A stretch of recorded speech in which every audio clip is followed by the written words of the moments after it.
News देंगे। Don't waste the message. Good news to you. मैं हूं national pastor chaplain Ashu, spirit embassy the good news church Bharat से। और आइए आज हम देखते हैं परमेश्वर उनके गुड न्यूज रेवलेशन के द्वारा हमसे क्या बातें करने जा रहे हैं। और आज का हमारा विषय है द लायन कॉम्प्लेक्स, यानी कि शेर की मानसिकता। और आज का हमारा वचन है मत्ती 14वां अध्याय उसके 23वें वचन में लिखा है, उन्हें विदा कर देने के बाद वह अकेले ही पहाड़ी पर जाकर प्रार्थना करने लगा और बाद में उस रात वह वहीं पर अकेला था।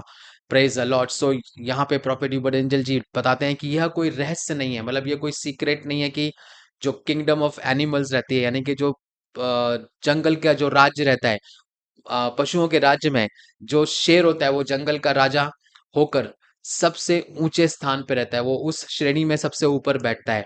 लेकिन क्या आप जानते हैं कि शेर अपना अधिकांश समय सोते हुए बिताता है। Praise the Lord. और वह दिन के 16 से लेके 20 घंटे तक सोता है, ताकि वो रात को अपने शिकार के लिए उस एनर्जी को, उस पावर को और उस सामर्थ को, उस ताकत को इकट्ठा कर सके। Praise the Lord. सो यहाँ पे हम जो वचन है यहाँ पे हम देखते हैं कि प्रभु यीशु मसीह ने अपने शिष्यों को विदा किया और उसके बाद वो अकेले प्रार्थना करने के लिए ऊपर पहाड़ पे गए। Praise the Lord. और वो और इस विशेष प्रार्थना का महत्व जो है उसकी बाद की घटनाओं में वो स्पष्ट होता है कि जब प्रभु यीशु ने यहाँ पे टाइम बिताया प्रार्थना में, उसके बाद उन्होंने एक अत्यंत प्रसिद्ध चमत्कार किया। Praise the Lord. यानी कि very wonderful miracle, extra ordinary miracle. और वो क्या था? वो पानी पे चले।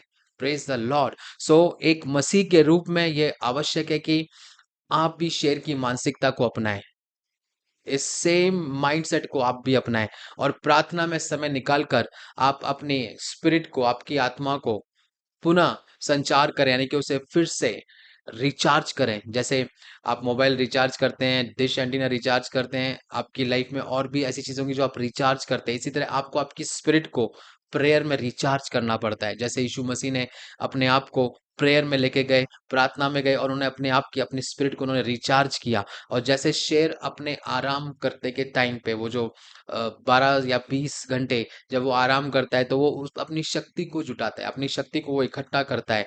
वैसे ही आप भी प्रार्थना के माध्यम से अपनी शक्ति को प्राप्त कर सकते हैं और अपने जीवन को एक नया आकार दे सकते हैं। Praise the Lord. अगर आप इस स्पिरिचुअल ट्रुथ में विश्वास कर लें तो जो परिणाम आपके सामने आएंगे वो इतने शक्तिशाली होंगे और इतने इतने मतलब अजीबोगरीब होंगे और इतने अचंभा करने वाले होंगे कि जो भी चीज आपके लिए था कि ये चीज अब मेरे लिए असंभव है, आप उसको संभव होते हुए देखेंगे। Praise the Lord.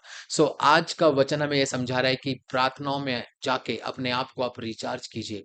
जैसे शेर आराम करता है, ऐसी प्रार्थना जो स्थान जो होता है, प्रार्थना जो होती है वो हमारे आराम का टाइम होता है। यानी कि जब हम प्रार्थना करते हैं उस वक्त हम परमेश्वर के साथ रेस्ट में रहते हैं। Praise the Lord. हम परमेश्वर के साथ मेल मिलाप करते हैं, हम परमेश्वर के साथ बातें करते हैं। और वो बेस्ट टाइम होता है कि जब हम परमेश्वर से अपनी लाइफ में स्ट्रेंथ को लेते हैं और आने वाले किसी भी चैलेंज को, आने वाले किसी भी चीज को, आने वाले किसी भी स्ट्रगल को या आने वाले हमारे टाइम को हम बहुत ही इजीली मैनेज कर लेंगे। Praise the Lord. हमारी लाइफ ब्लेस्ड होती है जब हम प्रार्थनाओं में अपने जीवन को बिताते हैं। Praise the Lord. आइए हम भविष्यवाणी की घोषणा को बोलेंगे। जैसा कि मैं आज पवित्र आत्मा में प्रार्थना करता हूं, मैं आने वाले हर कार्य के लिए अपने आप को फिर से चार्ज कर रहा हूं।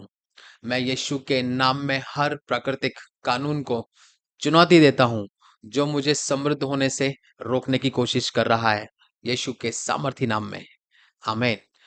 Good news to you and God bless you.